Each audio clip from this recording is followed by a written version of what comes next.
Jogo da Itatiaia para ouvir os nossos comentaristas. É para começar a análise do que foi o jogo, Edu.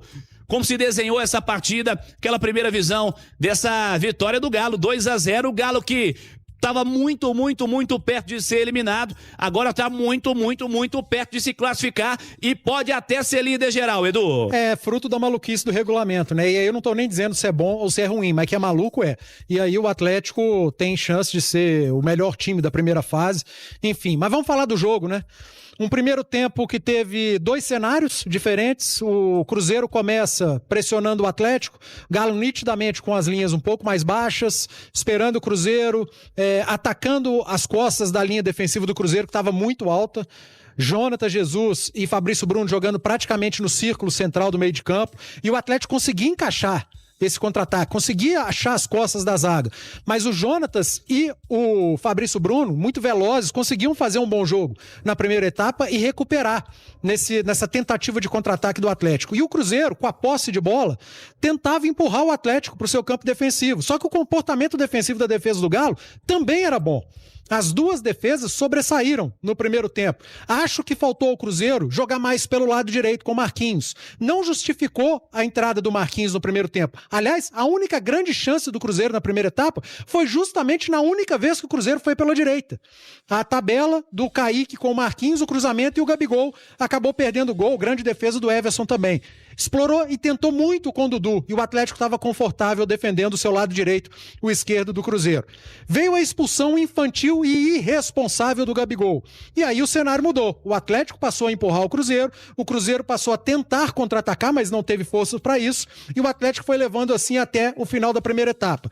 No intervalo, eu achei que o Cuca foi muito feliz na alteração, ao tirar o seu zagueiro amarelado e colocar mais um atacante, para fazer valer a superioridade numérica, e eu acho que o Wesley poderia ter tirado o Matheus Pereira antes, para dar mais peso na área com bola assim, numa bola parada, e deixar o ataque mais leve, para tentar contra-atacar o Atlético e incomodar. Demorou demais, postergou demais. Galo fez um segundo tempo muito inteligente, acelerou quando tinha que acelerar, cadenciou quando tinha que cadenciar, teve paciência, chegou ao seu primeiro gol, seguiu sendo inteligente, Cuca recompôs com o Igor Rabelo, Cruzeiro mudou, aí sim o Wesley tentou e fez o que tinha que ter feito antes, mas foi faltando força, fôlego, e o Cruzeiro encontrou um adversário que jogou de maneira muito inteligente, que foi o Atlético. O Atlético não se desorganizou em momento algum, e aí matou o jogo num contra-ataque, porque o Cruzeiro tinha que se mandar, perdido por um, perdido por dois, e perdeu por dois, e o Atlético venceu de forma merecida. A expulsão do Gabigol, sim, teve peso na vitória do Atlético. Eu não tenho dúvida que poderia ter sido um jogo diferente no 11 contra 11, mas não foi, e o Atlético mereceu vencer. E rapidamente, aliás não, depois eu falo sobre o lance do Leão. Vamos lá. Perfeitamente, Edu. Ale Oliveira, sua primeira visão sobre o jogo também, resultado refletindo o que foi o jogo, Ale? Eu acho que sim, eu acho que o Atlético foi a equipe mais equilibrada, foi a equipe que teve as melhores apostas desde o início, né, da formação inicial, passando principalmente pelas trocas no intervalo, né, o Wesley, muito ofensivo. Tudo bem, eu acho que ele está no direito dele, né? Jovem, está tentando mostrar o seu trabalho e eu acho que faz parte. Mas ele tinha poucos marcadores. E eu acho que isso se refletiu nos 30 primeiros minutos de jogo. Um Cruzeiro com a posse de bola, um Cruzeiro participando muito no campo ofensivo, principalmente pelo lado esquerdo com o Dudu e com o Kaique, mas quando foi com o Marquinhos, como o Edu lembrou, foi o lance mais perigoso do primeiro período. Aí você pode somar o momento em que estava 11 contra 11 e o momento que o Atlético tinha um jogador a mais. O momento mais perigoso do jogo foi com o William metendo a bola para o Marquinhos, que deixou o Gabigol pifado.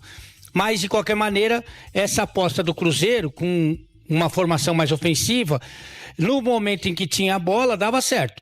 Sem a bola, correu vários riscos. Mas foram vários os riscos que o Cruzeiro correu, por quê?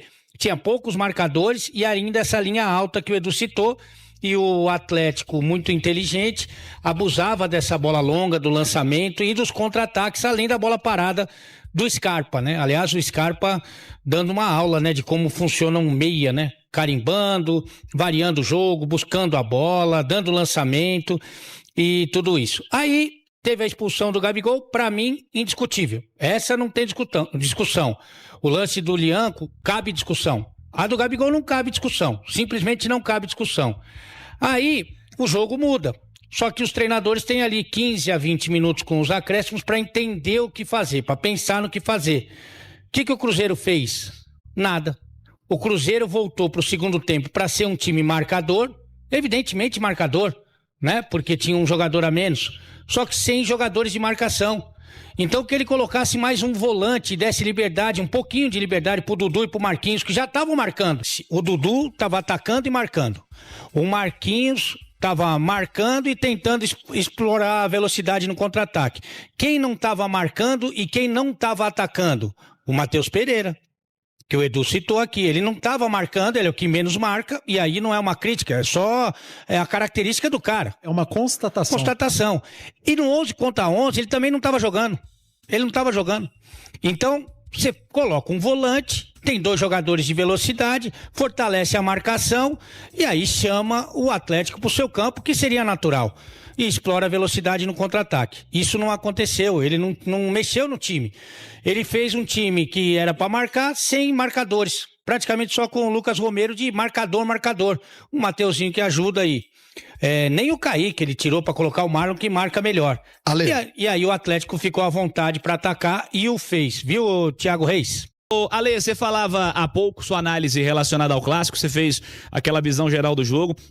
Queria que você falasse do lado atleticano, do lado vencedor, como o Cuca vence o jogo de hoje e o que mudou nessa história do Galo no campeonato estadual para que o Galo hoje chegue, dependendo unicamente de suas forças, para estar na semifinal do próximo fim de semana, Ale. O grupo do Galo tem agora 47 pontos, né? Contra 26 do grupo do Cruzeiro. A gente tá falando de 21 pontos de diferença, né? O Cruzeiro tem os 3 piores times do campeonato na mesma chave e o Cruzeiro é o pior entre os que estão se classificando no momento. E a gente destacava na nossa primeira conversa que a campanha do Atlético com os profissionais no Campeonato Mineiro era igual até então à campanha do Cruzeiro sem o Fernando Diniz. 2 vitórias e um empate com a América. Então não é que a situação do Atlético estava crítica, é que o grupo do Atlético tem 21 pontos a mais do que o grupo do Cruzeiro, né? E o time vinha numa crescente, hoje no jogo mais importante teve um ótimo comportamento. Então assim, o Cuca não tinha muito o que fazer com relação à escalação, né? Se ele tivesse o Júnior Santos, por exemplo, aí você poderia ter uma dúvida. Ele vai de Júnior Santos e Coelho e tira o Rubens, que tá jogando bem. Não, ele coloca o Júnior Santos e tira o Coelho. Como é que ele vai fazer? Mas desse clássico ele não tinha o que fazer. Ele não tinha o Júnior Santos, o Rubens está jogando bem, colocou o Coelho. E foi muito bem. Numa formação mais cautelosa no início, que evidentemente esperava um pouco mais o Cruzeiro, que vinha muito ofensivo, e jogava nos espaços que o Cruzeiro deixava, já que a gente falou aqui, não foi uma formação marcadora do Cruzeiro, longe disso. E depois que ficou com um jogador a mais, procurou entender como seria o comportamento defensivo do Cruzeiro, e no intervalo o Cuca foi decisivo. Quando ele tira um zagueiro, que inclusive, aliás, o Júnior Alonso dá umas engrossadas de vez em quando, deu uma no meio campo hoje, feia. Não tá bem, né? Cláudio chamou. Cuca vai falar e vamos ouvir, e você assiste pelo YouTube. Vamos lá, Cláudio. Vamos lá, o técnico Cuca já chegando aqui na sala de imprensa para iniciarmos a entrevista coletiva do lado vencedor do clássico, né? Com os 2 gols do Hulk, o Galo agora com uma classificação. Vamos iniciar aqui a entrevista do técnico do Galo. Só o ok aqui das câmeras, tá tudo ok? Tá ok? Vamos lá. Ô Cuca, já boa noite, né? Parabéns pela vitória. Eu queria que você falasse como você viu esse clássico, a sua ideia inicial de jogo e depois também, né? Com um jogador a menos, o adversário, você no intervalo faz uma alteração até ousada, tira um zagueiro que já tinha cartão. E o peso dessa vitória? Bem, boa noite. Primeiro que a gente tem que comemorar muito essa vitória internamente, né? Sem estripulias, mas comemorar internamente porque era um jogo decisivo, né? A tua derrota hoje, ela te praticamente eliminaria do campeonato. Até o empate, praticamente eliminava do campeonato, e vocês sabem como é um clássico com mando de campo, com 60 mil pessoas, né? Com um time também da mesma qualidade que a sua, que é o Cruzeiro. Então a gente ultrapassou tudo isso.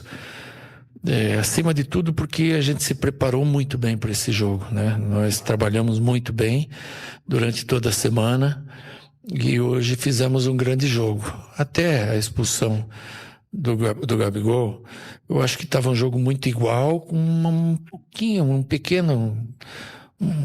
nós um pouquinho na frente, né? Tendo um pouquinho mais do controle do jogo, mas o Cruzeiro tinha tido uma chance pela direita, que bateu, cruzou, o Gabigol bateu, o Everson pegou.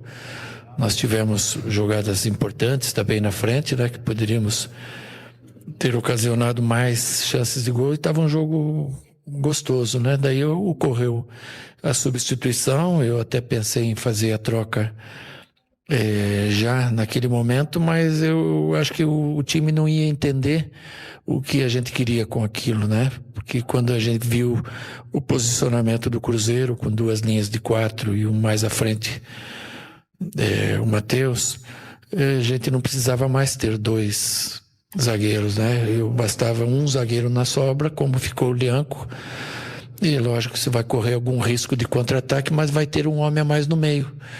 E aí nós criamos algumas oportunidades, antes dela entrar já tínhamos tido outras, até que fizemos o gol, daí fica um jogo mais tranquilo, você não precisa se expor tanto.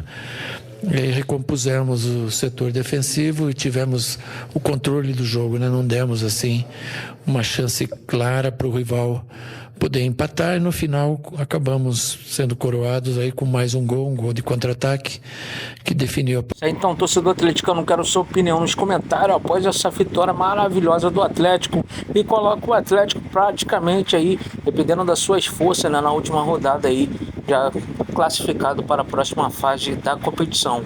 O Atlético passa de um time praticamente eliminado para o melhor da competição, né? Tá em primeiro lugar aí, é o melhor colocado no Campeonato Mineiro. Então deixe sua opinião nos comentários, o que você achou dessa vitória contra o nosso rival, com 2 gols de Hulk. Não esqueça de deixar like no vídeo, se inscrever no canal e ativar o sininho de notificações.